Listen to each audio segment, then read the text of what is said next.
Une artiste ontarienne dénonce la décision de la Bibliothèque publique d'Aurora de ne pas exposer ses œuvres, à moins qu'elle retire des photos et des déclarations critiquant Doug Ford et Donald Trump. Selon elle, c'est une atteinte directe à sa liberté d'expression. Le reportage d'Andréane Williams. Si Yafangshi accepte les conditions de la bibliothèque, c'est près de la moitié de son œuvre qui ne pourra pas être exposée.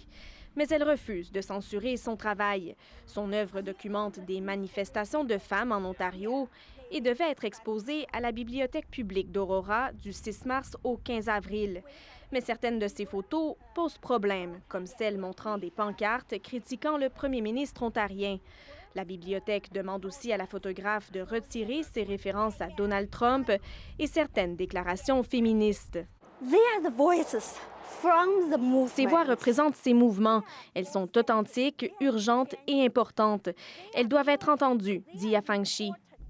Elle se demande aussi pourquoi ces photos de manifestations contre les régimes iraniens et ukrainiens ont été acceptées, alors que celles critiquant Doug Ford sont censurées.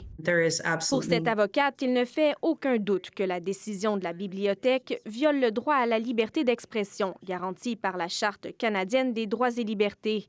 Elle dit que les institutions publiques comme la Bibliothèque d'Aurora doivent se soumettre à la Charte et pense que la province devrait intervenir pour régler le différend. Le ministère du Tourisme, de la Culture et du Sport n'a pas répondu à notre demande d'entrevue. De son côté, la bibliothèque justifie sa décision par le fait qu'en tant qu'institution publique, elle ne participe pas à la politique partisane. C'est pourquoi toute référence à un politicien en particulier doit être évitée. Elle ajoute qu'elle peut en tout temps accepter, refuser, changer ou retirer une œuvre qui y est exposée.